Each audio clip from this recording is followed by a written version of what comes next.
नमस्कार दोस्तों, वेद ज्ञान 02 चैनल में आपका स्वागत है। दोस्तों, आज मैं आपको ले चलने वाला हूँ एक ऐसे गांव की ओर जहाँ समय जैसे ठहर गया हो, जहाँ हर झोंका, हर सन्नाटा कोई ना कोई दास्तान कहता हो, किसी भूले बिसरे जीवन की, किसी अनकहे दर्द की या फिर किसी गुप्त रहस्य की। तो चलिए बिना देरी किए आज की कहानी शुरू करते हैं। बहुत समय पहले की बात है। मीरगंजपुर गांव के अंतिम छोर पर एक टूटी फूटी झोपड़ी खड़ी थी, जैसे अपने ही समय से जूझती हुई अकेली खामोश। उसी झोपड़ी में रहती थी एक माँ और उसकी जवान बेटी। माँ का नाम था अंबिका और बेटी थी नैना। अंबिका विधवा थी और नैना अब तक अविवाहित। दोनों माँ बेटी किसी से कुछ नहीं मांगती थीं। नैना सुबह बाग से पत्तियां बटोर लाती और अंबिका भाड़ में आग झोंक कर दिन भर कुछ न कुछ पकाने की जुगत करती। कभी कभार इतना अन्न मिल जाता कि भूख मिट जाए। यही उनका जीवन था, सादा, शांत, लेकिन भीतर से कहीं न कहीं असामान्य और रहस्यमय। गांव में सब देखते थे कि अंबिका कोई काम नहीं करती, न ही कोई आय का जरिया है उनके पास। फिर भी माँ बेटी भूखी नहीं रहती, कभी किसी के सामने हाथ नहीं फैलाती। लोगों के मन में सवाल उठने लगे थे, आखिर यह गुजर बसर कैसे हो रहा है? क्या कोई छिपी बात है? क्या इस स्त्री की कोई गुप्त कमाई है? धीरे धीरे ये संदेह गांव के हर घर में फैल गया। और फिर तो जैसे नैना की किस्मत ही थम गई। उसकी सगाई की बात कई बार चली, पर कभी किसी ने हाँ नहीं की। हर जगह यही चर्चा होती, इतनी सुंदर लड़की, फिर भी कोई क्यों नहीं लेता इसे घर। नैना सचमुच सुंदर थी, शांत, गंभीर, अपने में सिमटी हुई। उसे कभी किसी ने कुएं पर हंसते देखा, न खेतों में सहेलियों संग खेलते। उसकी आंखें हमेशा झुकी रहती, जैसे वो किसी और दुनिया में खोई रहती हो। अंबिका ने इस बदनामी को मिटाने के लिए बेटी को लेकर तीर्थ यात्राएं भी की, काशीवन तक गई, पर बात बनी नहीं। गांव का शक और गहरा हो गया। इतनी सती कोई युवती हो ही नहीं सकती, लोग कहते। दिन बीतते गए, अंबिका की चिंता गहराती गई और नैना की सुंदरता दिन ब दिन खिलती गई, जैसे किसी तूफान से पहले का सन्नाटा। इसी बीच एक दिन गांव में एक परदेसी आया, थका भूखा, चंद्रनगरी की ओर नौकरी की तलाश में निकला हुआ। गांव के किसी कहार का घर पूछता हुआ संयोगवश अंबिका की झोपड़ी तक पहुंच गया। अंबिका ने अतिथि को पहचानने या परखने की कोशिश नहीं की। उसके लिए चूल्हा जलाया, गेहूं पिसवाया, बर्तन दिए, खाना पकवाया। फिर बातों का सिलसिला शुरू हुआ और अजीब इत्तेफाक से बात सगाई तक जा पहुंची। युवक ने नैना को देखा। उसकी सादगी, उसकी गहराई और उसकी सुंदरता ने जैसे उसे बांध लिया। उसने वहीं सगाई की बात पक्की कर दी। कुछ ही दिनों में अपने घर लौटकर थोड़े बहुत गहने और कपड़े लेकर कुछ बिरादरी के लोगों संग फिर आया और नैना से सगाई कर ली। और फिर वही परदेसी ईशान अंबिका के घर ही रहने भी लगा। अंबिका अपनी बेटी नैना और दामाद ईशान को अपनी आंखों से दूर नहीं कर सकती थी। जब ईशान ने सगाई के बाद झोपड़ी में ही रहने का निश्चय किया, तो अंबिका का मन एक अजीब संतोष से भर गया था। पर यह सुख ज्यादा दिनों तक टिक नहीं सका। सिर्फ कुछ ही दिनों में 10 या शायद 5 गांव की तरह तरह की बातें ईशान के कानों तक पहुंचने लगीं। सिर्फ बिरादरी के लोग ही नहीं, अन्य जाति के लोग भी उसके मन में संदेह के बीज बोने लगे। कोई कहता ये स्त्री कुछ गुप्त करती है, कोई कहता इनकी कमाई का कोई स्रोत नहीं है, फिर भी चैन से रहते हैं। ईशान इन बातों को सुनकर पछताने लगा, मैं कहाँ आकर फंस गया। पर जैसे ही नैना की ओर देखता, उसका मन कांप उठता। उसे छोड़ने का ख्याल भी असह्य था। 1 महीने बाद ईशान अपनी बहन के गहने लौटाने अपने गांव गया। जब भोजन का समय आया, तो उसके बहनोई ने उसके साथ बैठकर खाना खाने से इनकार कर दिया। ईशान को आश्चर्य हुआ।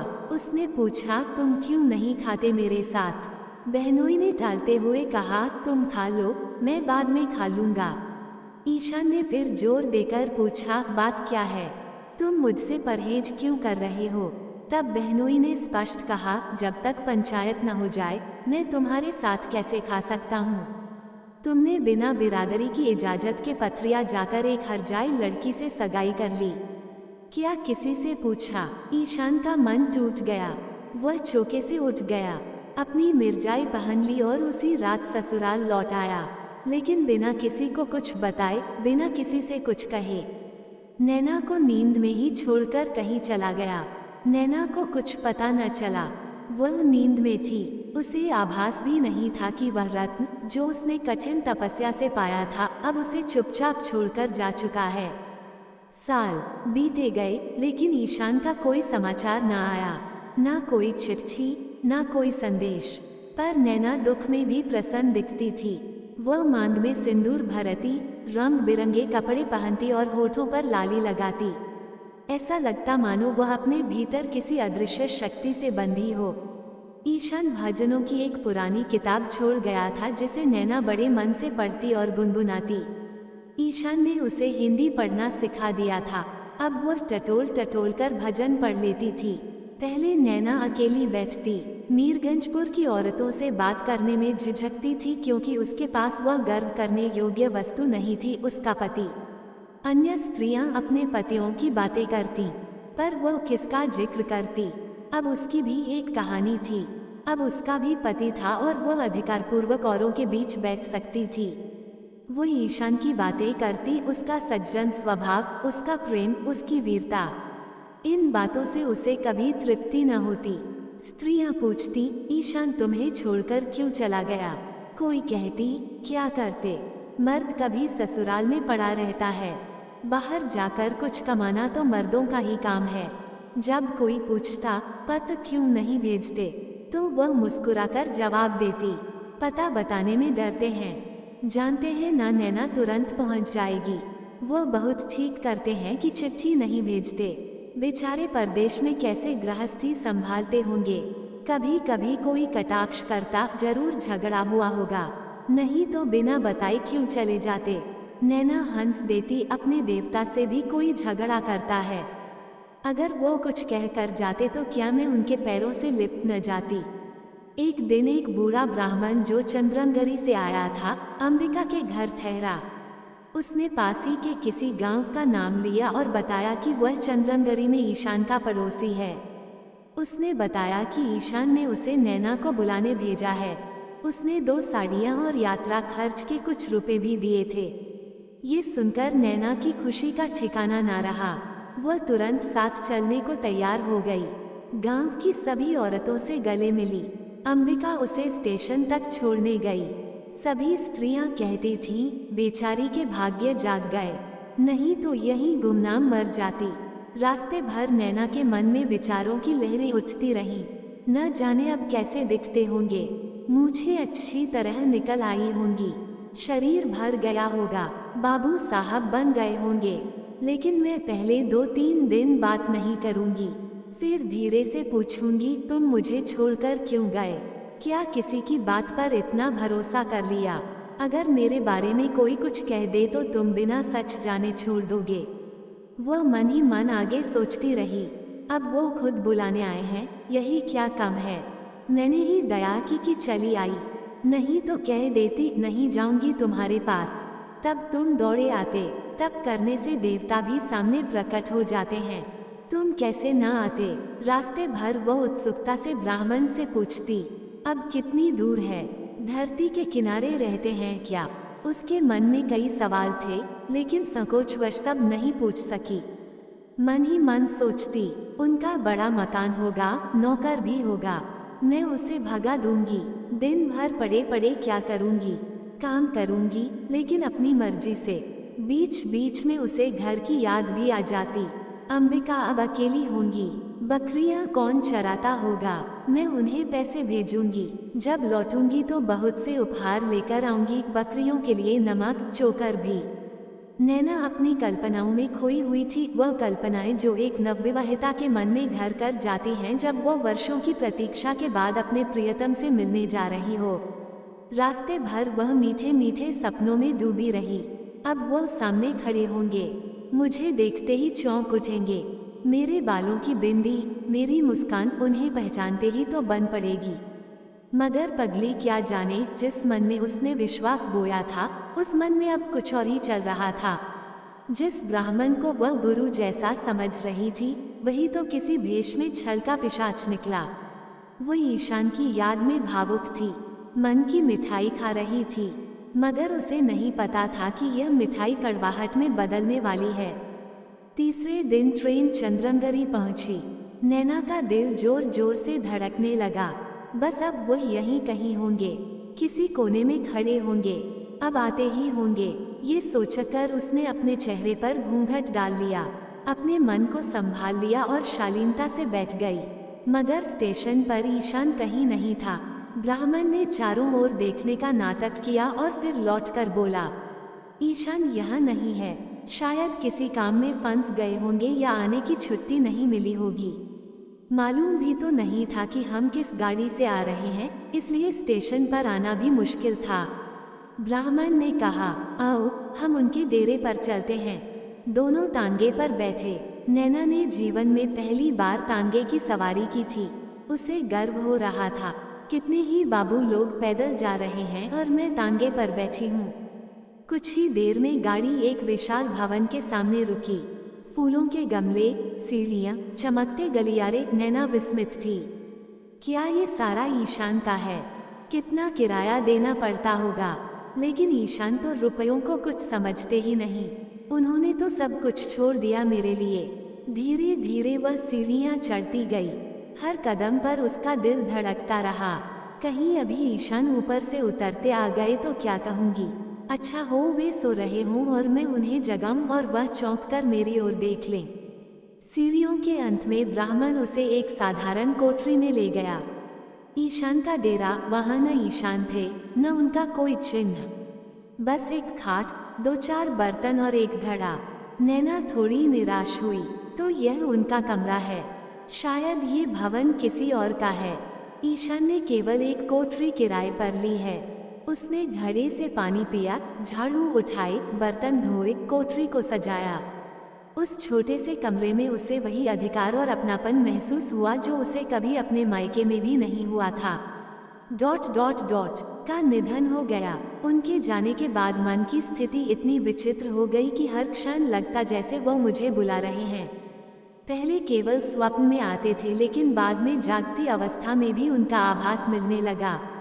मैंने साधु संतों से मिलकर उस ज्ञान की तलाश की जिससे जीवन और मृत्यु के बीच का पर्दा हटाया जा सके।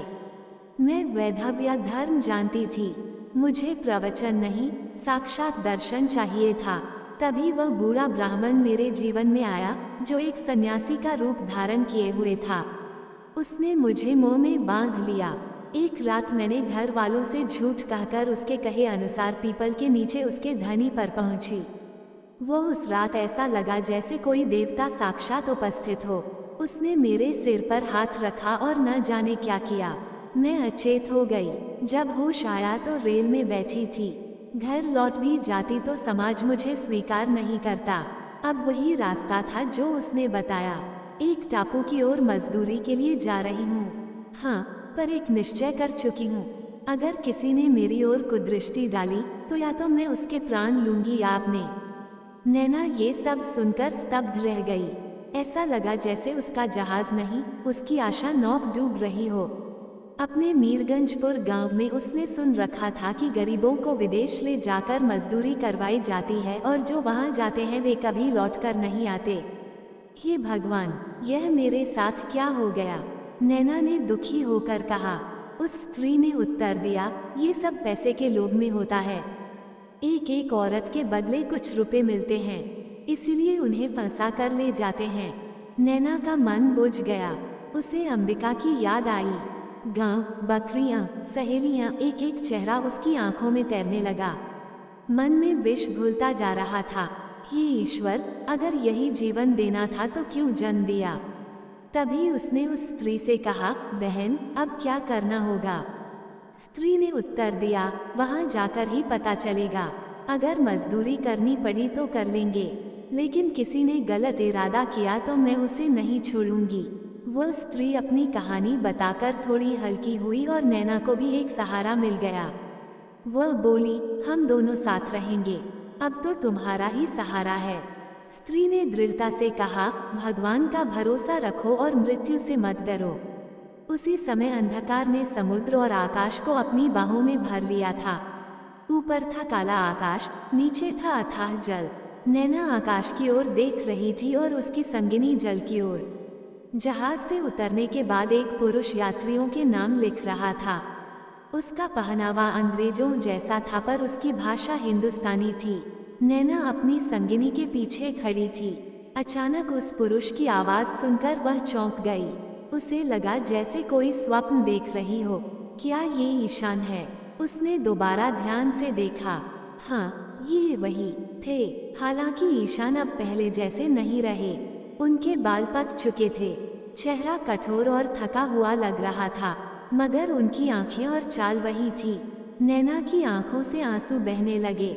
उसका मन हुआ कि दौड़कर उनके चरणों में गिर पड़े, परंतु संकोच ने उसे रोक लिया।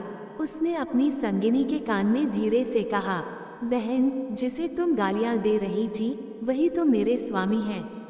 स्त्री ने आश्चर्य से कहा, क्या? अच्छा, तो तुम सच में पहचान गई।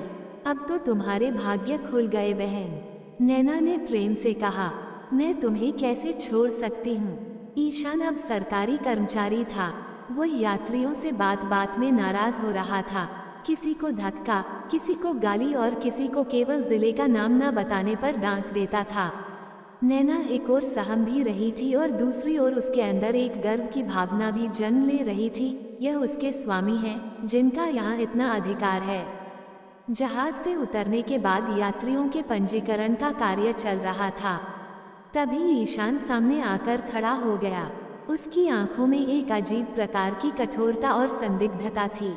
उसने नैना की ओर कुचेष्टतापूर्ण दृष्टि से देखा और प्रश्न किया, तुम्हारा क्या नाम है? नैना ने धीरे से कहा, नैना। ईशान चौंक गया, जैसे कोई भूला हुआ चेहरा सहसा याद आ गया हो। फिर उसने पूछा, घर कहाँ है? सूरजपुर, जिला आर्यावर्त। ये कहते कहते नैना के होठों पर एक फीकी मुस्कान आ गई, मानो पुराने दिनों की कोई मधुर स्मृति अचानक जाग उठी हो। ईशान ने अब की बार गौर से उसकी ओर देखा, फिर एक क्षण में भावनाओं की बाढ़ सी आ गई। वो लपक कर नैना का हाथ पकड़कर उत्तेजित स्वर में बोला, नैना, तुम यहाँ? सच में तुम हो? क्या मुझे पहचानती हो? नैना की आंखों से अश्रु बह रहे थे। वह शब्दहीन खड़ी थी। ईशान ने फिर पूछा, तुम यहाँ कैसे आई? नैना ने अपने आंसू पोंछे ईशान की ओर देखा और सादे स्वर में कहा, तुम ही ने तो बुला भेजा था। ईशान ने विस्मय और अपराध बोध से कहा, मैंने? नैना, मैं तो 7 वर्षों से यही हूँ। मरने पर ही यहाँ से जाऊंगा। तुम्हें क्यों बुलाता? नैना सन्न रह गई। क्या ये सच है? क्या जिसने उसे जीवन का सहारा दिया था उसने ही धोखा दिया? उसे विश्वास ही नहीं हुआ कि यह वही ईशान है, उसकी नैना को यूं नकार रहा है। उसने नारी सुलभ अभिमान से सिर उठाया और दृढ़ स्वर में कहा, यदि तुम्हारी इच्छा नहीं तो मैं लौट जाती हूँ। तुम्हारे ऊपर बोझ नहीं बनना चाहती। ईशान थोड़ी देर मौन रहा, फिर धीरे से बोला, अब लौट नहीं सकती नैना। यहाँ से कोई बिरला ही लौटता है। उसके मुख पर कठोरता के स्थान पर विवशता और दया की झलक दिखी। वो कुछ पल सोचता रहा, फिर कातर स्वर में बोला, जब आ ही गई हो तो रहो। जैसी कुछ पड़ेगी देखी जाएगी। नैना ने फिर पूछा, यहाँ से जहाज फिर कब लौटेगा? 5 साल से पहले कोई नहीं जा सकता, ईशान ने उत्तर दिया। क्यों? क्या यहाँ जबरदस्ती है? हाँ, यही यहाँ का नियम है। नैना ने निर्भीक स्वर में कहा, तो मैं अलग मजदूरी करूँगी, अपना पेट पाल लूँगी। ईशान की आंखों में अब पानी आ गया। उसने कहा, जब तक मैं जिंदा हूँ तुम मुझसे अलग नहीं रह सकती। तुम मेरे लिए कोई बोझ नहीं हो नैना, लेकिन ये जगह तुम्हारे जैसे पवित्र हृदय वाली स्त्रियों के लिए नहीं है। अगर बुला सकता तो पहले ही बुला लेता। उसने आगे कहा, वही बूढ़ा ब्राह्मण जिसने तुम्हें बहकाया चंद्रनगरी में मुझसे मिला था। उसी ने मुझे भी झांसे में डालकर यहाँ भर्ती करवा दिया था। तब से मैं यहीं फंसा हुआ हूँ। चलो मेरे घर चलो, वहीं बात करेंगे। रास्ते में ईशान ने नैना से पूछा, ये दूसरी औरत कौन है? यह मेरी सखी है, नैना ने उत्तर दिया। इसे भी वही बूढ़ा बहका कर लाया है। अब दोनों की गिनती की जाएगी और कोठियों में बांटा जाएगा। नैना ने गंभीर स्वर में कहा, यह मेरे साथ रहना चाहती है। ईशान ने सहमति में सिर हिलाया। ठीक है, इसे भी ले चलो, नाम तो दर्ज हो ही चुके हैं। फिर उसने उन्हें एक चपरासी को सौंपा और तीनों घर की ओर चल दिए। रास्ते के दोनों ओर गन्ने के खेत थे। समुद्र की ओर से शीतल वायु बह रही थी। वातावरण तो रमणीय था, लेकिन ईशान के मन में चिंता और आक्रोश उमड़ रहे थे। वह जमीन की ओर देखता हुआ जैसे किसी गहरे विचार में डूबा था। अचानक सामने से दो आदमी आते दिखाई दिए। पास आकर वे ठिठक गए। एक ने हंसते हुए कहा, ईशान, इनमें से एक हमारा है। दूसरे ने कहा, और दूसरा मेरा। ईशान का चेहरा क्रोध से लाल हो गया। उसने दृढ़ स्वर में कहा, ये दोनों मेरे घर की औरतें हैं, समझे? उनमें से एक आदमी जोर से हंसा और नैना की ओर बढ़ते हुए उसका हाथ पकड़ने की कोशिश की। तेरी हो या बाहर की, अब ये हमारे हिस्से में आई हैं। धोखा मत दे, ईशान ने गरजते हुए कहा। आसिफ, इन्हें मत छेड़ो, मैंने कह दिया, यह मेरे घर की औरतें हैं। उसकी आंखों में ज्वाला सी भभक रही थी। वे दोनों ईशान के रौद्र रूप को देख सहम गए और धमकी देते हुए आगे बढ़ गए। लेकिन कुछ दूर जाकर एक ने पीछे मुड़ते हुए कहा, देखते हैं इन्हें कहाँ ले जाता है। ईशान ने उन शोधों की ओर ध्यान न देकर चुपचाप कदम बढ़ा दिए। वह ऐसे चल रहा था जैसे कोई संध्या के एकांत में कब्रिस्तान के पास से गुजरता है। हर पग पर उसे यह आशंका होती थी कि कहीं कोई आकृति ना उभर आए, कोई भूतिया आवाज कान में ना पड़ जाए, कोई कफन ओढ़े मृतात्मा जमीन से उठ खड़ी ना हो। पीछे से नैना ने धीरे से कहा, ये दोनों आदमी किसी भले स्थान के नहीं लगते। सहसा दाहिनी ओर से एक अंग्रेज घोड़ा दौड़ाता हुआ आ पहुंचा। वह ईशान को देखकर बोला, वीर जमादार, ये दोनों औरतें हमारी कोठी में रहेंगी। हमारी कोठी में कोई औरत नहीं है। ईशान ने दोनों औरतों को अपने पीछे किया और सामने खड़ा होकर दृढ़ स्वर में कहा, साहब, ये दोनों मेरे घर की औरतें हैं। साहब ने गुस्से से कहा, ओहो, तुम झूठ बोलते हो। हमारी कोठी में कोई औरत नहीं और तुम दो ले जाओगे, ऐसा नहीं हो सकता। फिर उसने नैना की ओर इशारा कर आदेश दिया, इस औरत को हमारी कोठी में पहुंचा दो। ईशान सिर से पैर तक कांप गया, पर अपने स्वर को संयत रखते हुए बोला, ऐसा नहीं हो सकता हुजूर। मगर साहब आगे बढ़ गया।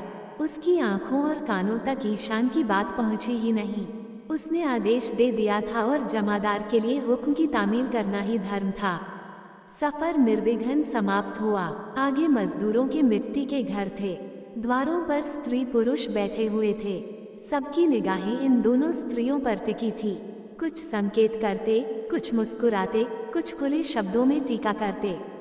नैना ने देखा कि यहाँ छोटे बड़े का कोई लिहाज नहीं है और ना ही किसी की आंखों में शर्म बाकी रही है। एक अधेड़ चिलम पीते हुए पड़ोसन से कह रहा था, 4 दिन की चांदनी, फिर अंधेरी पांख। दूसरी स्त्री ने व्यंग में कहा, कलर है ना ईशान, दिन भर द्वार पर बैठा रहा जैसे कोई किसान अपने मटर के खेत की रखवाली कर रहा हो। कोठरी में पहुंचकर नैना और अंबिका गहरे धूप में डूब गई। दोनों भूखी प्यासी थी, पर अब भूख प्यास भी जैसे खत्म हो गई थी। यहाँ की दशा देखकर जैसे उनके सारे इंद्रिय शिथिल हो गए थे। रात के करीब 10 बजे थे जब एक सिपाही आया और ईशान से बोला, चलो, तुम्हें साहब बुला रहे हैं। ईशान ने बैठे बैठे सिपाही से कहा, देखो बाबू, तुम हमारे देश के आदमी हो, कोई मौका पड़े तो मदद कर देना। जाकर कह दो ईशान कहीं गया है, बहुत हुआ तो जुर्माना कर देंगे। बाबू ने चेतावनी दी। ना भैया, गुस्से में हैं, पिए हुए भी हैं, कहीं मार पड़े तो बचना मुश्किल है, चमड़ा इतना मजबूत नहीं है। ईशान ने जिद से कहा, तो जाकर कह दो नहीं आता। बाबू ने कंधे उचका कर कहा, मुझे क्या, पर तुम्हारी खैरियत नहीं है। ईशान जानता था कि इस साहब से बिगाड़कर यहाँ रहना नामुमकिन है। मजबूर होकर वह बंगले की ओर चल पड़ा। साहब ने ईशान को देखते ही चिल्लाकर कहा, वो औरत कहाँ है? तुमने उसे अपने घर में क्यों रखा? ईशान ने विनम्र स्वर में कहा, हुजूर, वो मेरी ब्याहता पत्नी है। साहब ने फिर पूछा, और वह दूसरी? वह मेरी सगी बहन है हुजूर। साहब चिल्लाया, हम कुछ नहीं जानते, दोनों में से कोई एक चाहिए। ईशान रो रो कर पैरों पर गिर पड़ा और अपनी पूरी कहानी सुना डाली, पर साहब पर कोई असर नहीं हुआ। जब उसने कहा, हुजूर, वो औरत बाकी स्त्रियों जैसी नहीं है, अगर कोठी में भेजी गई तो जान दे देगी। साहब हंस पड़ा, ओह, जान देना इतना आसान नहीं है। बाबू ने कटाक्ष किया, ईशान, अब क्यों रोते हो? हमारे घर नहीं घुसते थे, अब जब घात पाते हो तो आ पहुँचे। एजेंट गरजा, ओह ये बदमाश है, अभी जाकर लाओ नहीं तो हंटर से पीटेगा। ईशान ने दृढ़ता से कहा, हुजूर, जितना चाहे मारें, पर मुझसे ऐसा काम ना कराएं जो मेरे लिए जीते जी असंभव है। एजेंट ने झल्ला कर कहा, हम 100 हंटर मारेगा। ईशान ने दृढ़ता दोहराई, 1000 मार ले लेकिन मेरे घर की औरतों को हाथ मत लगाएं। एजेंट नशे में चूर था, उसने हंटर उठाया और ईशान पर बिल पड़ा। सड़े सड़े चाबुक उसके शरीर पर पड़ने लगे, खाल फट गई, मांस पर चोट पड़ रही थी। ईशान तड़पता रहा, फिर भी पूरी कोशिश से चुप रहने की चेष्टा करता रहा। अब तक केवल 15 चाबुक पड़े थे और रात के 10 बजे बज चुके थे। चारों ओर सन्नाटा छा गया था, केवल ईशान की करुणार्त ध्वनि उस वीरान अंधकार में गूंज रही थी। वृक्ष तक स्तब्ध खड़े थे, जैसे वे भी उसका दर्द महसूस कर रहे हो। ये वही ईशान था, एक मामूली मजदूर जो इस समय एक अपरिचित स्त्री के सतीत्व की रक्षा के लिए अपने प्राण तक देने को तैयार था, केवल इसलिए कि वो उसकी पत्नी की संगिनी थी। वह संसार की दृष्टि में गिरना स्वीकार कर सकता था, पर पत्नी की श्रद्धा को खंडित नहीं देख सकता था। अंबिका तो थककर सो गई थी, पर नैना जाग रही थी। वो ईशान की राह देख रही थी, अभी तक उनसे बात तक नहीं हुई थी। 7 वर्षों का बिछोह और पीड़ा कहना सुनना बाकी था। शायद रात ही वह समय था, उसे अंबिका पर कुछ खींच हो रही थी। यही तो मेरे गले की बाधा बन गई है, इसी के कारण वह घर में नहीं आते। तभी उसे किसी के रोने की आवाज सुनाई दी, वह चौंक गई। भगवान, इतनी रात को कौन रो रहा है? कोई मर गया क्या? वह दरवाजे पर आई, ईशान की उपस्थिति का अनुमान कर बोली, वो कौन रो रहा है? जरा देखो तो। जब उत्तर ना मिला तो वह खुद ध्यान से सुनने लगी। अब वह साफ समझ गई, ये ईशान की ही आवाज है। वह द्वार से बाहर आई, सामने एजेंट का बंगला था और उसी दिशा से आवाज आ रही थी। उसने अनुमान लगाया कि कोई उन्हें पीट रहा है, निश्चित वही साहब मार रहा है। अब वो वहां खड़ी ना रह सकी, पूरी शक्ति से बंगले की ओर दौड़ी। फाटक बंद था, उसने जोर से धक्का दिया मगर फाटक ना खुला। फिर भी पुकारती रही, कोई ना आया। तब वह फाटक के जंगलों पर पांव रखकर कूद पड़ी। भीतर जाते ही उसने वह दृश्य देखा जिसे देखकर कोई भी स्त्री चीख उठे। ईशान नंगे बदन बरामदे में खड़ा था और एक अंग्रेज उसे हंटर से पीट रहा था। नैना की आंखों के सामने अंधेरा छा गया। वो एक छलांग में साहब के सामने आ खड़ी हुई और ईशान को अपने प्रेम, साहस और आत्मबल से ढांक कर बोली, सरकार, दया कीजिए, इनके बदले मुझे जितना चाहे मार लें, पर इन्हें छोड़ दीजिए। एजेंट ने हाथ रोक लिया, कुछ देर स्तब्ध सा खड़ा रहा, फिर जैसे उन्मत्त हो उठा। नैना की ओर कुछ कदम बढ़कर बोला, अगर हम इसे छोड़ दें तो तुम मेरे पास रहोगी। ये सुनकर ईशान के नथुने फड़कने लगे। वह कांप उठा, ये नीच ओझा अंग्रेज मेरी पत्नी से इस तरह की बातें कर रहा है। अब तक जिस नैना की रक्षा के लिए उसने अपनी जान तक दांव पर लगा दी थी, वह अब उसी अपमान की देहरी पर खड़ी थी। यह असह्य था। ईशान चाहता था कि लपक कर साहब की गर्दन पकड़ ले, जो होना है हो जाए। अपमान सहकर जीने से तो अच्छा है कि अभी अंत हो। लेकिन तभी बाबू ने ईशान को पकड़ लिया। कुछ और लोगों को बुलाकर उसके हाथ पांव कसकर बांध दिए गए। ईशान जमीन पर छटपटाने लगा, वह विवश था। नैना रोती हुई साहब के पैरों पर गिर पड़ी।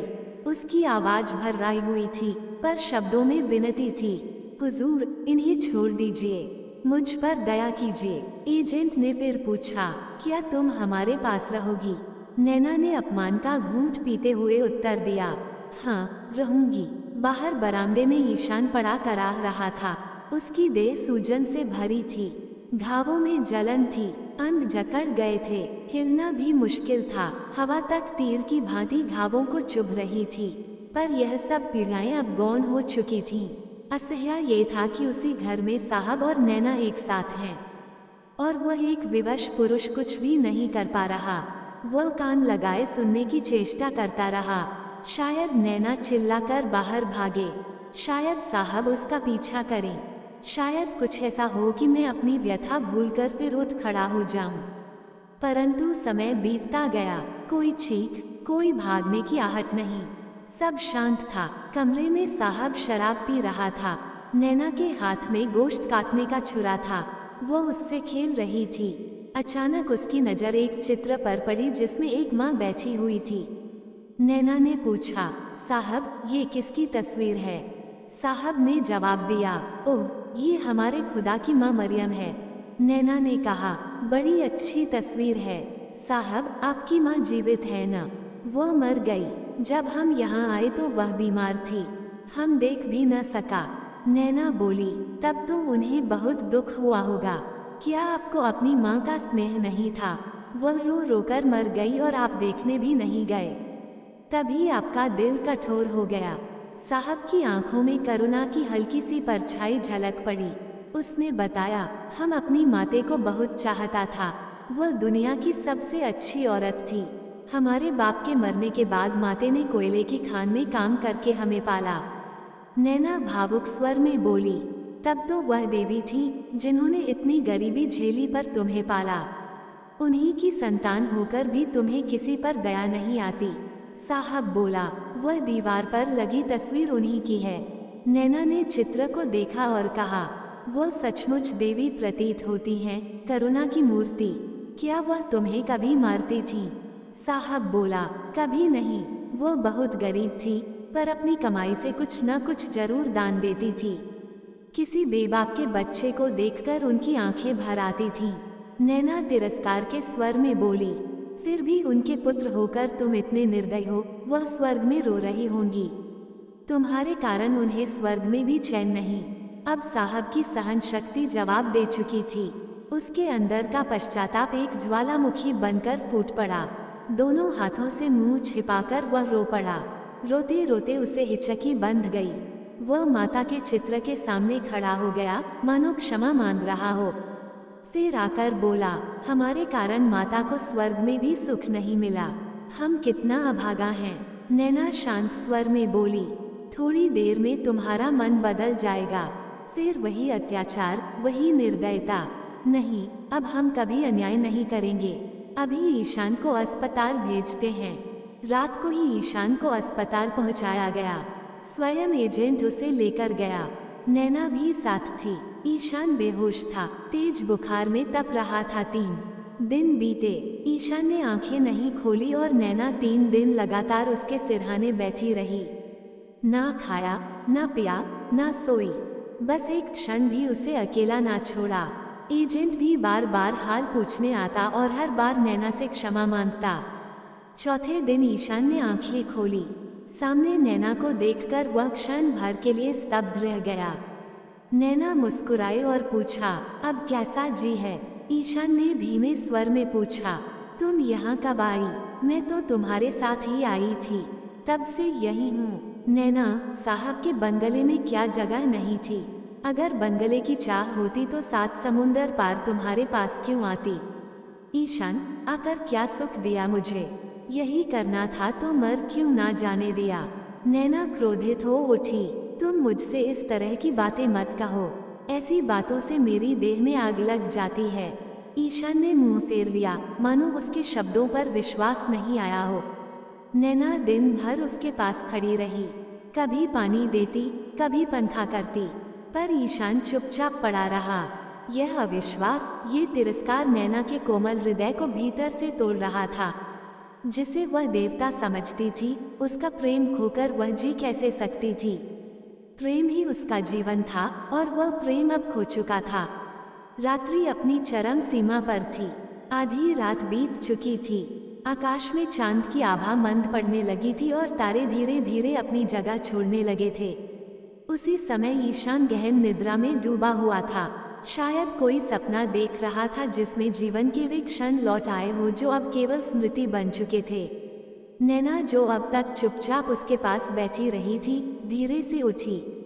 उसने ईशान के चरणों पर अपना सिर टिका दिया, मानो अंतिम बार उसका स्नेह स्पर्श लेना चाहती हो, और फिर बिना किसी आहट के वह अस्पताल से बाहर निकल गई।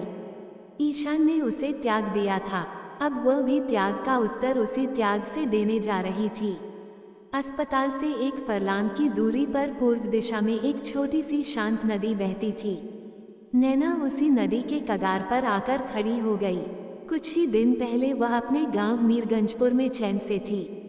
माँ की ममता, सहेलियों का स्नेह और अपने बकरी के नन्हे बच्चों की चंचलता से घिरी हुई। पर आज सब कुछ पीछे छूट चुका था। मैंने क्या जाना था, वह सोच रही थी कि जो वस्तु जीवन में इतनी कठिनाई से मिलती है, वह इतनी आसानी से खो भी सकती है। ईशान के कहे गए वे कुछ शब्द क्या साहब के बंद गले में जगह नहीं थी, अब भी उसके हृदय में वज्र की तरह धंसे हुए थे। उसे लगा ये सब मेरे ही कारण हुआ है।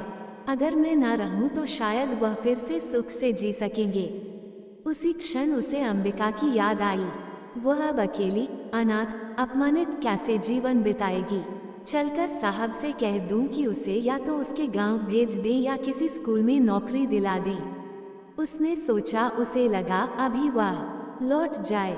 तभी अचानक कोई आवाज गूंजी, नैना, नैना। ये ईशान का स्वर था, करुण, कपित, व्याकुल। वह रुक गई। फिर वही पुकार, नैना, तुम कहाँ हो? मैं ईश्वर से वादा करता हूँ। पर नैना ने शेष कुछ नहीं सुना। उसकी आंखों में आंसू थे, मन में एक ही भाव, मैं बिना अपने जीवन को समाप्त किए अपने स्वामी की विपत्ति का अंत नहीं कर सकती। अगले ही पल वह नदी में कूद पड़ी। धमाके की आवाज सुनते ही ईशान नींद से उठकर दौड़ा। वह जान गया था कि नैना ने क्या कर डाला। वह नदी की ओर भागा और बिना एक क्षण गंवाए पानी में कूद पड़ा। वह एक अच्छा तैराक था, परंतु बार बार गोते लगाने के बाद भी नैना कहीं दिखाई नहीं दी। प्रातःकाल की प्रथम किरणों के साथ नदी में दो लाशें एक दूसरे के पास बह रही थीं, साथ साथ शांत, स्थिर और मुक्त। जीवन यात्रा में उन्हें वह संग नहीं मिला जिसकी उन्होंने कामना की थी, पर स्वर्ग यात्रा में वे अब साथ साथ थे। ये निष्ठा, आत्मबलिदान और मनुष्यता की अंतिम कसौटी थी। इस कहानी के तीन प्रमुख स्तंभ, ईशान, नैना और वह अंग्रेज साहब, तीनों मानव स्वभाव के विभिन्न आयामों के प्रतिनिधि हैं। ईशान, जो एक सामान्य मजदूर होकर भी नारी सम्मान की रक्षा के लिए अपने शरीर और आत्मा को पीड़ा में डाल देता है, केवल इसलिए कि वह स्त्री उसकी पत्नी की संगिनी है। नैना, जो अपने पति की गरिमा और अस्मिता के लिए स्वयं का जीवन अर्पित कर देती है, ये जानते हुए कि उसके अस्तित्व से किसी और का जीवन बहक रहा है। साहब, जो अत्याचार की सीमा पार कर चुका था, परंतु मातृत्व की स्मृति से इतना द्रवित हो जाता है कि उसका कठोर हृदय भी पिघल जाता है। कहानी से सीख, जब आत्मसम्मान भंग होता है तो जीवन का कोई मूल्य नहीं रहता। सच्चा प्रेम कभी भी सौदे की भाषा नहीं बोलता, वह त्याग और सम्मान की भाषा जानता है। एक माँ की छवि, उसकी स्मृति और उसका सिखाया गया संस्कार किसी को भी नर पिशाच बनने से रोक सकता है। किसी भी व्यक्ति का आत्मसम्मान हमारे अधिकार से ऊपर है।